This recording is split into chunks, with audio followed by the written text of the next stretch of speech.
Hello students, how are you? I think you are fine.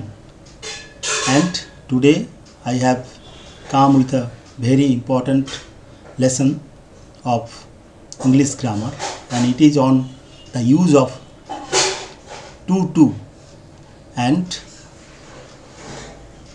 interchange of those type of sentences into complex sentences using so that.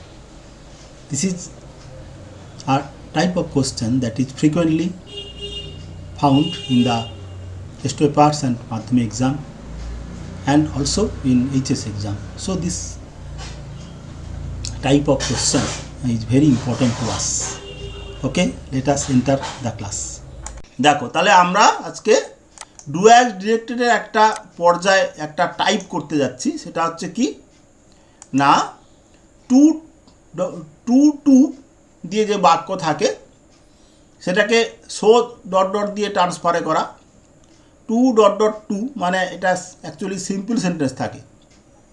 হ্যাঁ, for example তাহলে two two যুক্ত বাক্যকে so দ্যাটে রূপান্তর করা, অর্থাৎ উল্টোটা so that দিয়ে বাক্য আছে সেটাকে টু টু দিয়ে রূপান্তর করা। এই টাইপের বাক্যের উপরে আমরা আজকে হাইলাইট করছি বা ফোকাসিং করছি। তাহলে আমরা প্রথমেই একটা টু টু দিয়ে বাক্য নিয়ে নিই, সোজা বাক্য। He is too weak to walk. এই যে বাক্যটা প্রথম টুটা হচ্ছে টি ডবল ও টু, আর দ্বিতীয় প্রথম টুটা হচ্ছে টি ডবল ও টু, আর দ্বিতীয় টুটা হচ্ছে টিও টু। তোমাকে বুঝতে হবে, আচ্ছা এই বাক্যটা বাংলা মানে মনে আছে কি? মনে নেই। সে এত দুর্বল যে সে হাঁটতে পারে না। হাঁটতে পারে না, এই যে একটা সহজ কথা।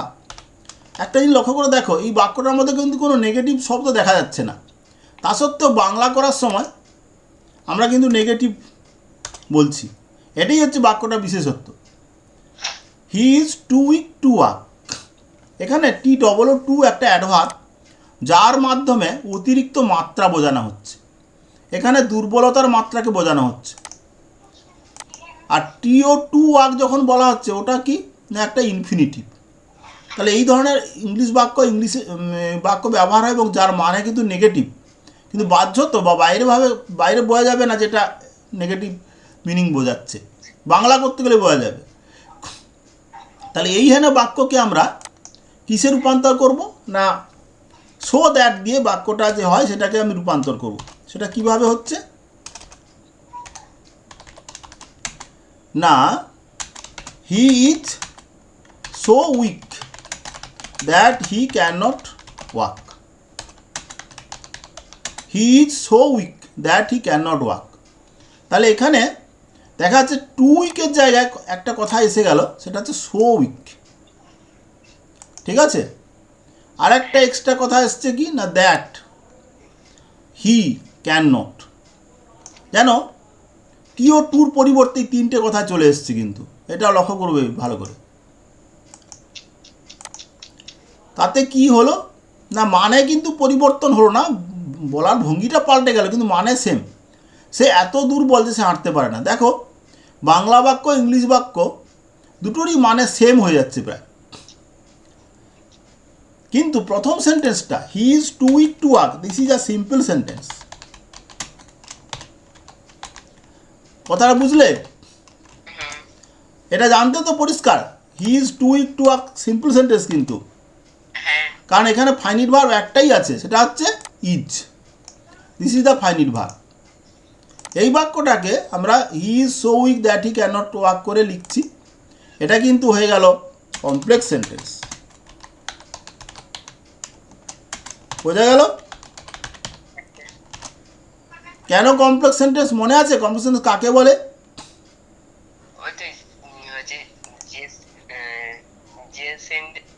যে সেন্টেন্সের মধ্যে একটি মাত্র সাবক্লজ আর তুমি আগের দিনেও এই ভুলটাই বলেছিলে, দেখেছো কেমন একটা ভুল ধারণা তৈরি হয়েছে তোমার ভেতরে। আরে যে সেন্টেন্সে একটি মেন ক্লজ এবং এক বা একাধিক সাব ক্লজ থাকে তাই কমপ্লেক্স সেন্টেন্স বলে। যে সেন্টেন্সে একটি মেইন ক্লজ এবং এক বা একাধিক সাব ক্লজ, তুমি উল্টোটা বলছো, একটি মাত্র সাব ক্লজ। কোথা থেকে এই মাথায় ঢুকলো এই কথাটা আমি বুঝলাম না। যে সেন্টেন্সে একটি মেন ক্লজ এবং এক বা একাধিক সাব ক্লজ থাকে তাই কমপ্লেক্স সেন্টেন্স বলে। পারলে একবার লিখে নাও, যে সেন্টেন্সে তোমাকে যেটা বোঝানো হচ্ছে এইটাই হচ্ছে আসল বোঝা, যে উত্তর করাটা ব্যাপার না, উত্তর শুধু করলে কি হয় মনে থাকে না। যে সেন্টেন্সে একটি মেইন ক্লজ এবং এক বা একাধিক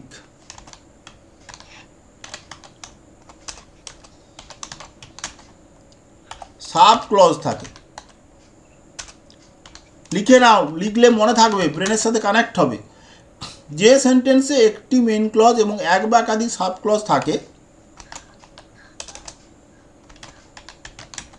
তাকে কমপ্লেক্স সেন্টেন্স বলে।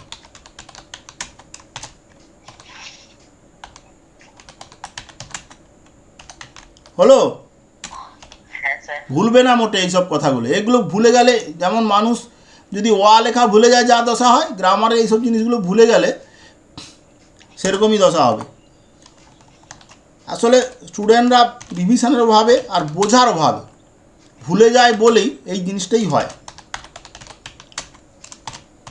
পাস তুমি করে যাবে কিন্তু শেখা আর হবে না, যার ফলে ইংলিশে তুমি কোনোদিন আর স্ট্রেংথ পাবে না। এইটাই হচ্ছে সমস্যা। পাস করার জন্য আমাদের সরকার ব্যবস্থা সরবরাহ করে রেখেছে। কেন এই ডেফিনেশনটা শেখানো হচ্ছে এখন? না, তুমি যদি না বোঝো, এই তোমার মনে যদি এই ডেফিনেশনটা না মনে থাকে, তাহলে তুমি বাক্যটাকে যে এইভাবে রূপান্তর করতে এটা বুঝতে পারবে না। তাহলে আমরা he so weak that he cannot work যে লিখেছি, এখানে হি সো উইকটা হচ্ছে মেন ক্লজ আর দ্যাট হি ক্যানট ওয়ার্ক হচ্ছে সাব ক্লজ। এই সাব ক্লজ তৈরি করার জন্য আমরা কি করেছি, একটা লিঙ্কার এনেছি, একটা সাবজেক্ট এনেছি, আবার ক্যানট কথাটাও এনেছি। তুমি বলবে স্যার এগুলো তো ছিল না। ঠিকই ছিল না, ইংলিশে বাক্যর স্ট্রাকচারটাই এমন। দেখো, he is too weak to work বাক্যের মধ্যে ওখানে একটা ইনফিনিটিভ দিয়ে কাজ সেরে দিয়েছে। সেই ইনফিনিটিভের জায়গায়, অর্থাৎ ইনফিনিটিভ টু এর জায়গায় দ্যাট হি ক্যানট কথা আনা হয়েছে। তোমাকে মনে রাখতে হবে, তুমি যদি কিছু না বোঝো, প্রথম টু এর জায়গায় সো প্লাস একটা অ্যাডজেক্টিভ আনবে, আর দ্বিতীয় টু এর জায়গায় দ্যাট সাবজেক্ট আর ক্যানট বা কুড নট আনবে। এটাই তোমাকে মনে রাখতে হবে কিছু না বুঝলেও। তাহলে প্রথম টি ডবল টু জায়গায় সো আনবে, তাহলেই কিন্তু কাজ হয়ে যাবে। আর লক্ষ্য রাখবে তার আগে ভার্বটা ইজ আছে না ওয়াজ আছে। আর দ্বিতীয় টু এর জায়গায় এই তিনটে ওয়ার্ড, একটা লিঙ্কার, একটা সাবজেক্ট আর একটা ওই ক্যান নট বা কুড নট। পাস্ট টেন্সে কুড নট, প্রেজেন্ট টেন্সে ক্যান নট বা আনলেই তোমার কাজ হয়ে যাবে। এবারে বেশি করে বোঝার জন্য বলছি যে হি সোইং হলো মেন ক্লজ আর that he can not work হচ্ছে সাব ক্লজ। ক্লজ মাত্রই মনে রাখতে হবে যে ওর মধ্যে ফাইন্ড ভার্ব থাকবে। তাহলে টু ওয়ার্ক একটা non finite verb. To work কথাটা নন ফাইনিট, কিন্তু ক্লজ করতে গেলে তো ফাইনিট করতে হবে। সেই জন্য আমরা ওই সাবজেক্ট এবং ক্যানট কুড নটটা আনলাম বা এনে থাকি। এইটি হচ্ছে আমাদের বোঝা। আমার কথাগুলো বুঝতে পারলে? হ্যাঁ স্যার। তাহলে প্রথম বাক্যটা সিম্পল এই জন্য, he is too weak to work, এখানে একটাই ফাইন্ড ভার্ব ইজ, আর একটা ভার্ব আছে সেটা নন ফাইন্ড ভার্ব টু ওয়ার্ক। সেটাকে ফাইনিট করার জন্য আমরা একটা লিঙ্কার আনলাম। লিঙ্কার তো লাগবেই সাব ক্লজে, আর সাবজেক্ট আনলাম এবং ক্যানট বা কুড নট এনে থাকি সাধারণত। আর ভার্ব যেমন আছে তেমন মেন ভার্বটা বসে যাবে। এই হচ্ছে বোঝার ব্যাপারটা। তাহলে দু রকমভাবে বলে দিলাম, বুঝিয়ে দিলাম, এবং টুর জায়গায় কি বসাবে সেটাও বলে দিলাম। আবার একবার রিপিট করে বলে দিচ্ছি, প্রথম টি ডব্লিউ টুর জায়গায় একটা শো বসাবে, তাহলেই হয়ে গেল। তার দ্বিতীয় টু এর জায়গায় তুমি বসাবে কি, একটা দ্যাট, একটা সাবজেক্ট, মানে যেটাই সাবজেক্ট সেটাই বসাবে, আর ক্যান নট বা কুড নট এইটা মাথায় রাখবে। কুড নট হবে পাস্ট টেন্সের ক্ষেত্রে আর ক্যান নট হবে প্রেজেন্ট টেন্সের ক্ষেত্রে। সেটা বুঝবে কী করে না, ওই সো উইকের জায়গায় বা টু এর জায়গায় T2 এর জায়গায় আগে যে ভার্বটা আছে সেটাই দেখলে হয়ে যাবে, আর কিছুই না। বোঝা গেল পুরোপুরি? হ্যাঁ স্যার। এবার তুমি করার চেষ্টা করো। ছোট জিনিস কিন্তু, বড় কিছু নয়। আমরা তো একসাথে করাচ্ছি না, আলাদা আলাদা করে। এখন আমাদের practice session.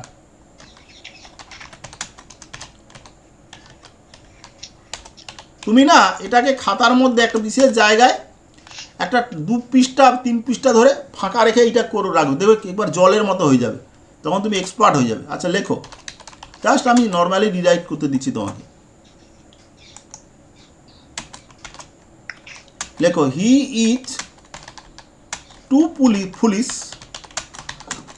Two do such a too police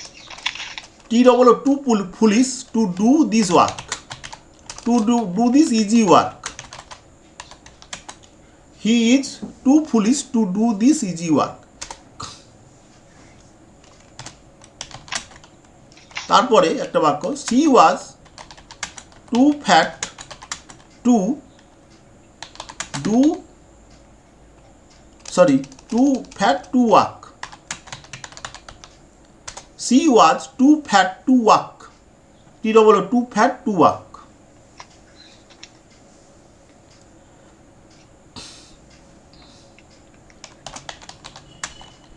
They were too lazy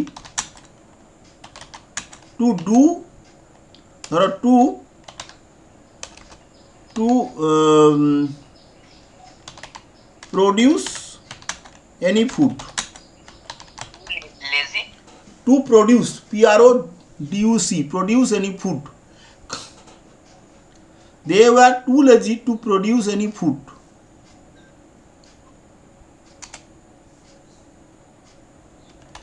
তারপরে, he is too stupid to understand this easy question. He is too stupid to understand this easy question. এমনি মুখে একটু বলার চেষ্টা করো, দেখি। ঠিক ঠিক বুঝলে কোনো ব্যাপার না এগুলো করা। বলো। হি is so foolish can not. না, কি শেখালাম?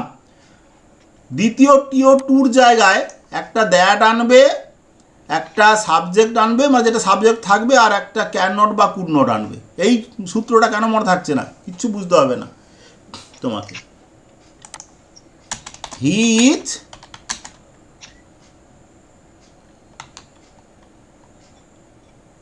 প্রথম টু এর জায়গায় সো ফুলিশ, ঠিক বলছিল? বলো, ভয় করছো কেন? She is so foolish. এবার দ্বিতীয় টু জায়গায় দ্যাট, সাবজেক্ট তো হি,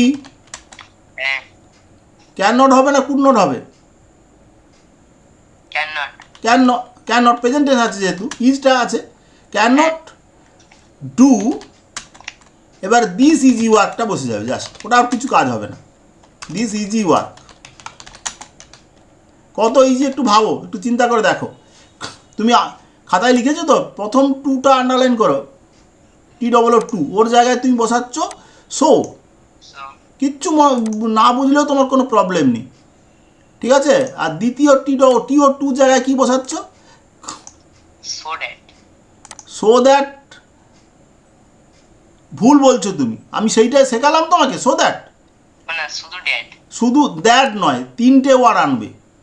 দ্যাট, আর হচ্ছে সাবজেক্ট, কারণ তুমি ক্লজ বানাচ্ছ এখানে, সাব ক্লজ বানাচ্ছ। দ্যাট, তারপরে সাবজেক্ট, আর তারপরে হচ্ছে ক্যান নট অথবা কুড নট।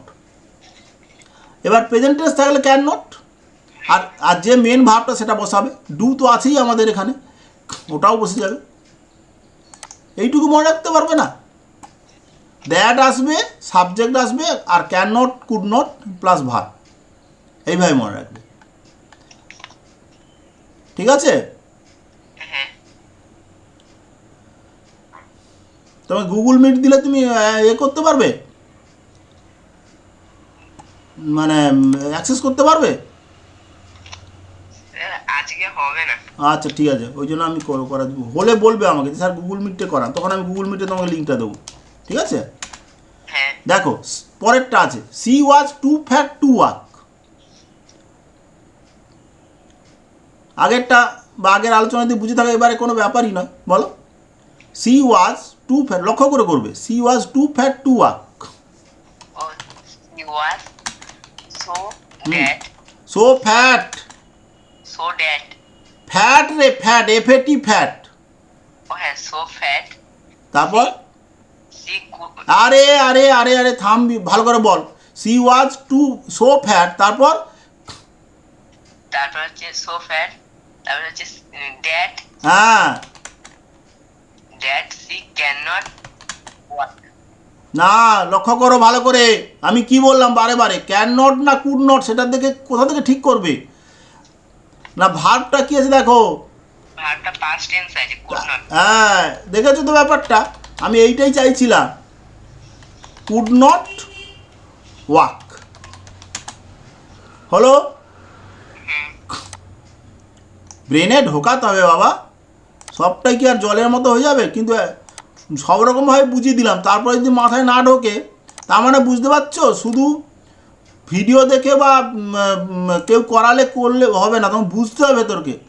আমি তোমাকে যেটা করছি বুঝিয়ে দিচ্ছি জিনিসটাই, বোঝাটাই আসল জায়গা, মানে দিয়েও বুঝতে পারছো। তাহলে একটা দ্যাট আনবে, সাবজেক্ট আনবে,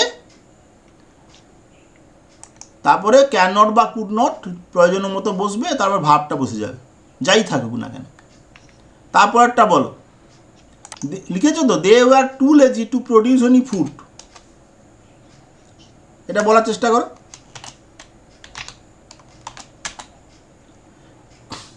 যে they were too lazy to produce any food.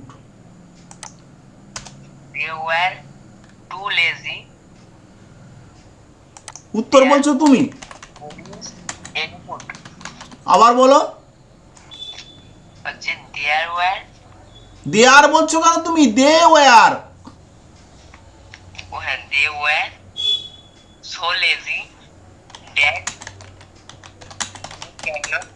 they could not produce any food। হ্যাঁ, they could not produce any food. একটা জিনিস লক্ষ্য করে দেখেছো, প্রথমে কি বলে ফেলছিলে, দে ওয়ার টু লেজি বলছিলে, কিন্তু এত তাড়াতাড়ি ভুলে গেলে কি করে হবে?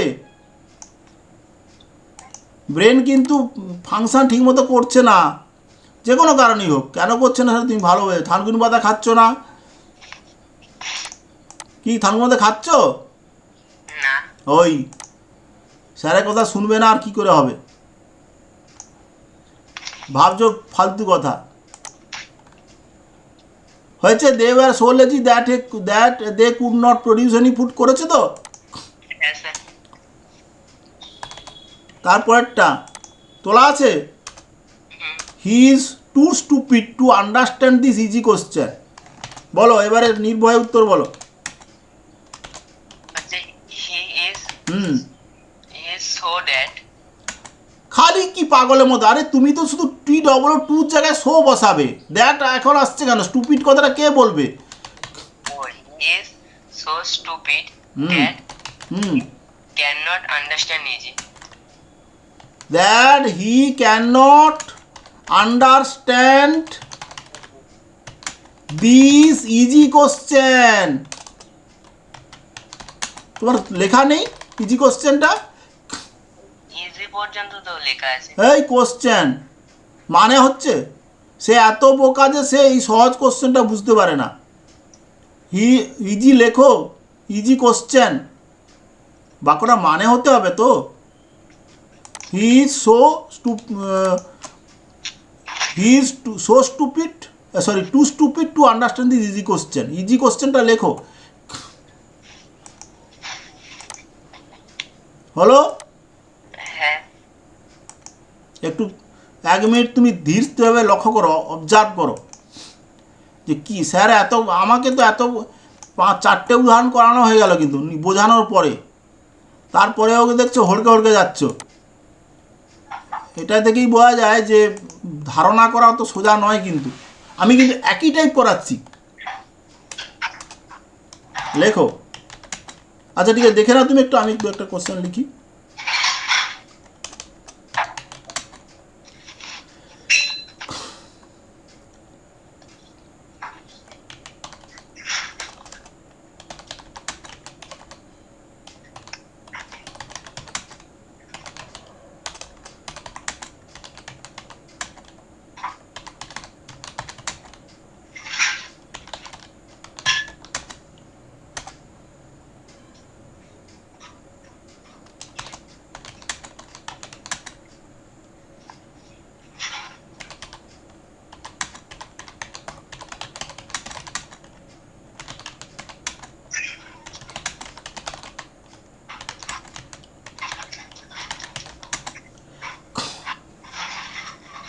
এবার লেখো, ভালো করে দেখেছো তো? হ্যাঁ। এবার লেখো, Ram was too attentive, Ram was too, T double O too, attentive to hear, H A R, outside noise, too attentive to hear outside noise, NYSE noise. হয়েছে? হ্যাঁ স্যার। আর একটা, she was too obstinate, OBSTINAT, too obstinate, OBSTINAT, obstinate, obstinate মানেটা লিখে নাও, একগুঁয়ে। একগুঁয়ে, একগুঁয়ে কথাটা মানে জানো? হুম। একগুঁয়ে, obstinate, OBSTINAT, obstinate, to hear her mother's advice, to hear her mother's apostrophe S advice, ADVIC।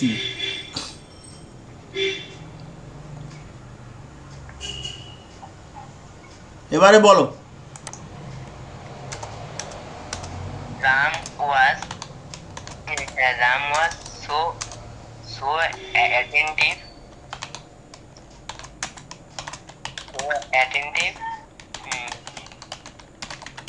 he could not hear outside noise. আবার বলো।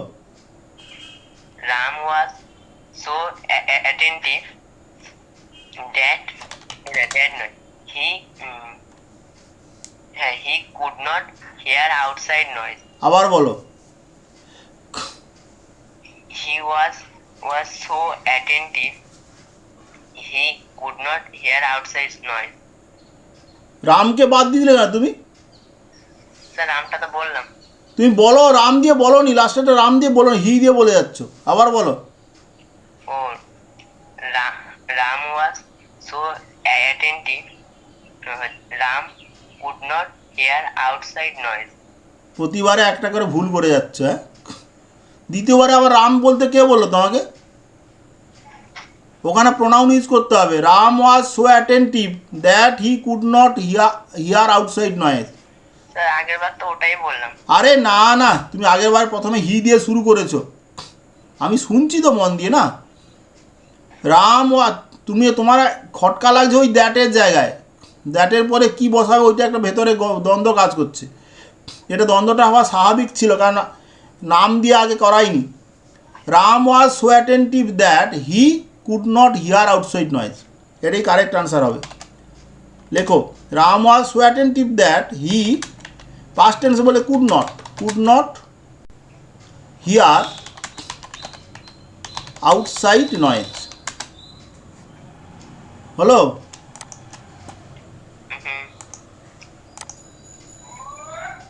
বলো তারপরে লাস্টেরটা বলো, এটা দিয়ে ক্লাস শেষ হবে আজকে।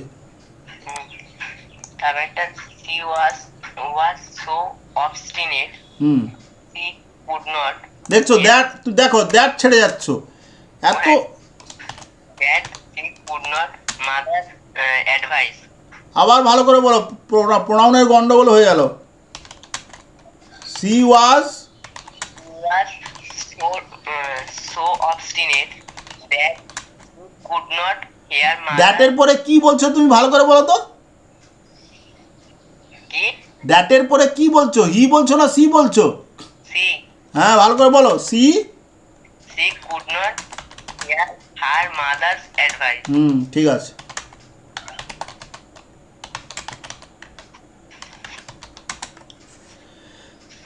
আশা করি ছকটা বোঝার ক্ষেত্রে কোনো প্রবলেম তোমার নেই, কিন্তু যেটা প্রবলেম হচ্ছে যে ঠিকমতো মনে রাখতে পারছো না। অথচ দেখেছো আমি ছখানা এক্সাম্পল করালাম যেগুলো কি না একই স্ট্যান্ডার্ডে, শুধু ইজ ওয়াজের তফাৎ আর একটা দুটো ওয়ার্ডের তফাৎ। ঠিক আছে, চেষ্টা করে যাও ভালো করে যাতে করা যায়। এবার তুমি যে কোনো বইতে যেখানে যাই পাবে সেইগুলোকে করার চেষ্টা করো, নিজেই কালেকশান করে করো, তাহলে তুমিও সক্রিয় থাকবে, তোমারও কাজটা ভালো হবে। ঠিক আছে,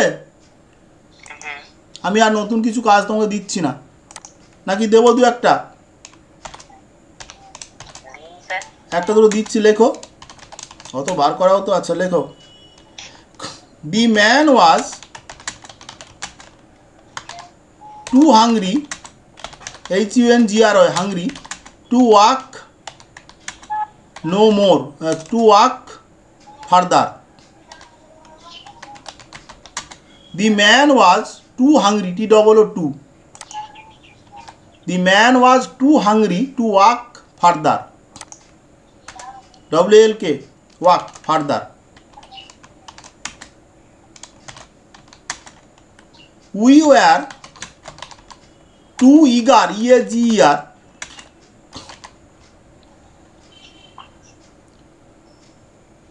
eager, EAGER, eager মানে আগ্রহী, to wait there.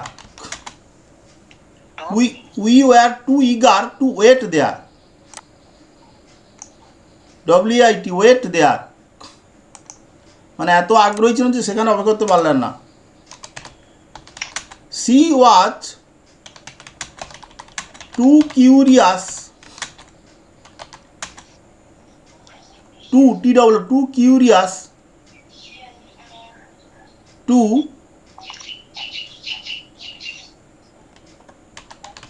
open the packets.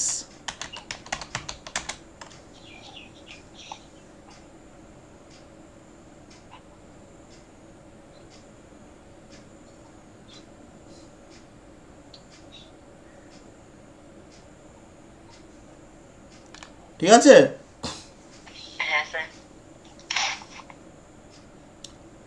আচ্ছা আর একটা,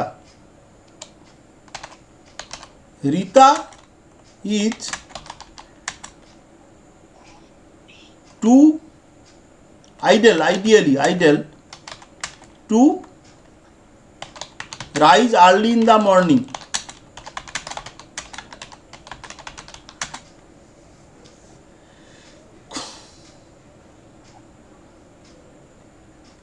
Rita is too ideal to rise early in the morning. ঠিক আছে, এই পর্যন্ত ক্লাসটা থাকলো। How did you enjoy the class? I think you have enjoyed it. You have acquired a great experience, knowledge of doing such type of sentences, transforming such type of sentences, and it will no doubt benefit you to a great extent.